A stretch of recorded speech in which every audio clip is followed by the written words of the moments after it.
Visionaries, welcome back. I'm Mike James, and we study narratives, follow smart money, and we make adult decisions with our portfolios. In today's video, if you're Gen Z or a millennial and you're getting crushed by home prices and rates, listen up. The new headline is loud, and the administration is exploring 50-year mortgages. Yes, 50 years. So today, I'm going to break down what that actually means, who's moving the chess pieces, and whether this helps buyers or just kicks the problem into next year. Stay to the end because I'm going to give you a quick SWOT analysis. I'm going to give you the FHFA power map and how this housing pitch ripples across the entire economy. All right. So an article confirms that the housing director says that we're working on a 50-year option after Trump hinted at it. History dropped in the Great Depression. FDR helped normalize the 30-year fixed loan. That structure opened the door for middle class. Today's pitch is similar. Stretch the term, drop the monthly, and get more people in the door. Trump posted a side-by-side graphic with FDR and teased this move. Bill Pulte, now running the FHFA, followed by saying they are working on it. Remember who FHFA sits over, Fannie and Freddie Mae. These two are the mortgage backbone for half the market. So, why now? Affordability is wrecked. Prices is up and sales at a multi-decade lows. Payments eating huge chunks of income and search interest for mortgage help looks like 2008 energy. Arms are creeping back, so the pitch is simple. Lower the monthly, bring the buyers back. So how does this work? A 50-year term spreads the pain. Payments can drop 30 to 40% depending on the rate. I just think it's crazy. All right, so if you want to know how does this work, a 50-year term spreads the pain. Payments can drop 30 to 40% depending on the rate that you'll get. That is the sales pitch that they're giving you. Critics call it a debt trap that slows equity and inflates total interest paid. Both takes can be true if you do the math, but but here's something that I always try to tell people to do. Zoom out to the Fannie and Freddie angle. Talks include taking them public in some form and bringing new capital into the system. That can add liquidity, and it can also heat things up if controls are weak. After 2008, the leash stayed tight, and any shift needs real guardrails. So those of you who ever follow me or pay attention, I like to do a SWOT analysis on most things. I like to understand the strengths, the weakness, and the opportunities. So I'm going to give you a quick SWOT so you can think like an investor and not just somebody who's being brainwashed by headline chasers. All right? So we're going to get into the strengths. Now, the strengths of this is that obviously if you stretch something out over 50 years, you're going to get lower monthly payments for first-time buyers. And this could initiate a demand in a frozen market that we have now. And potentially you can get more liquidity if Fannie and Freddie Mae tap the public markets. So now, there's got to be weaknesses. The weaknesses is you're going to pay more total interest over time. The equity builds slower, and then selling later can feel like you're starting all over again.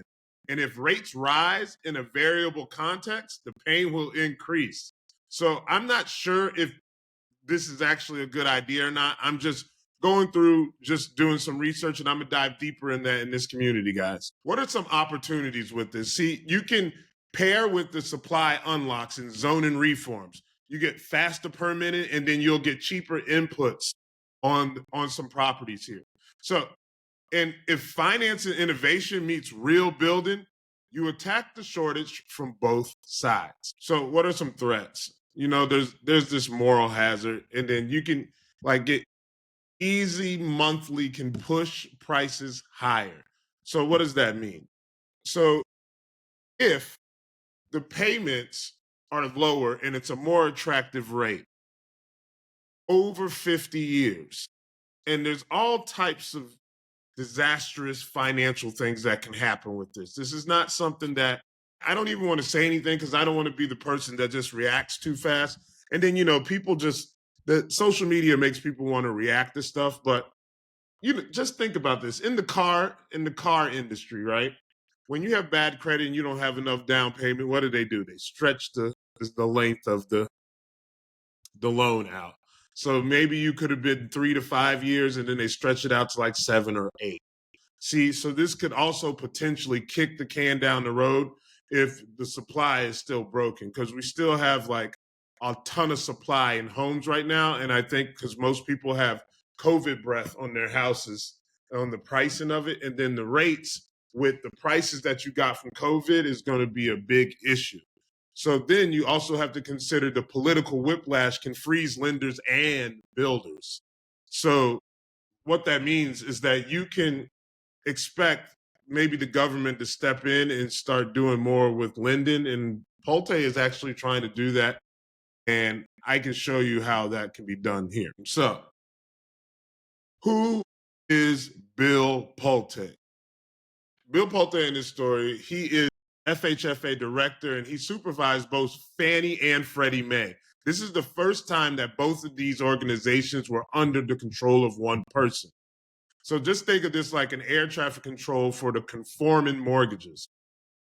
The talk floating around includes that he's going to have like partial market release while staying under oversight. There's also early chatter about modernizing the stack with tech partnerships, which is something that if you guys know me, you already know that I'm somebody who is super bullish on AI and inserting it into the real estate industry. Bill Pulte is actually somebody who is super bullish on that. And if you've been paying attention to anything that I say about the book, The Fourth Industrial Revolution, this was predicted inside of that book that you're going to take real estate, governments on the blockchain, you're going to take lending and put it on the blockchain. Use AI in order to automate the process. That's why I talk about projects like Proppy, Relio, Centrifuge. There's all these other kind of crypto projects that I'm super bullish on. And like right now, I really think that you should go a different direction with crypto, but I'm gonna keep this about the 50-year mortgage. As you can see, Pulte is somebody who is pro AI and fintech innovation in the lending. And he's doing it to cut friction and to widen the access.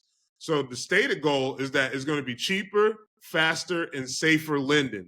And this is his words. This is Bill Pulte's, this is his thing. AI is that. This is one of the biggest things that I'm bullish on.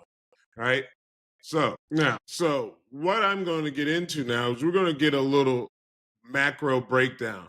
Now, this is the part that nobody wants to hear. See, housing drives wealth effects.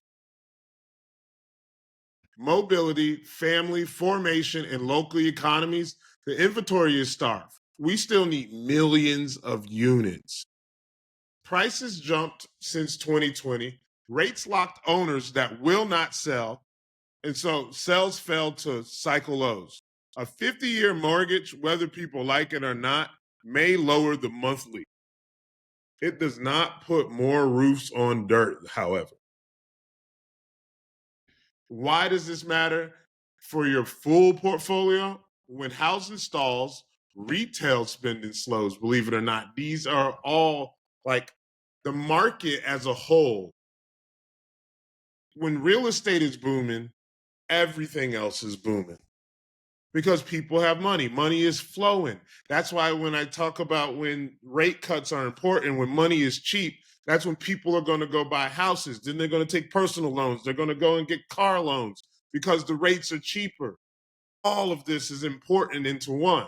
See, and then like when housing stalls, the retail slows, like the construction, go drive around town and you will see that a lot of these builders are pausing because for many of reasons, but you'll see that they're not working and construction jobs sag. The credit tightens, risk assets wobble, risk assets like cryptocurrency, they wobble. You see what happens right now with the government shutdown. Everything, when it's risk on, like, because taking a mortgage out is risky. See, this is why I track stuff like this. Even if your focus is on crypto or equities, the liquidity has a single bloodstream. See, we have policy trade-offs, tariffs on inputs can raise and build costs, deregulation can offset if it speeds new supplies. The cleanest fix is build more and finance smarter at the same time. One without the other is just theater. So my verdict is the 50-year can be a bridge for some buyers, but it's not a silver bullet. Treat it like a tool, not a destiny. If you use it, model 3 things before you sign anything. 1, you're going to need a time horizon. Are you truly going to live there 10 years or more when you're going to buy that house? 2, I think you should have total interest. Run the lifetime cost and not just the monthly. Some of those 50-year mortgages, like if you got I know you give me a hard time on the numbers, but if you got like a mortgage loan for $500,000, you would pay like over $1 million in interest was one of the numbers that I seen. So you want to consider that. Then you want to consider the exit optionality. What happens if you need to sell inside of 5 years? See, for builders and policy folks, the win is more units and smarter financing. For buyers, the win is discipline and not hopium. All right, so if you want an action plan, I would run a 30 versus 40 versus 50 scenario on your target price. Stress test the plus 1% rate. I would track supply signals in your metro permits, new listings, build times. And if you are years out, fix your credit, raise your income, and stack cash while you wait for your pitch, and stop doom scrolling and start modeling. Well, guys, so if you guys want the weekly macro and housing breakdowns without the hype, you should join the community. I'm gonna put this inside the community also. And I'm gonna plan an entry and an exit with data. And you can join the Visionary Village with a 30-day free trial. It's a Skool community. And then after 30 days, it's just a small monthly fee. And then it's like, but what I would like for you to do is drop your thoughts in the comments. Is this a game changer? Is it a gimmick? Well, let me know. Would you get a 50-year mortgage or not? Let me know in the comments, guys.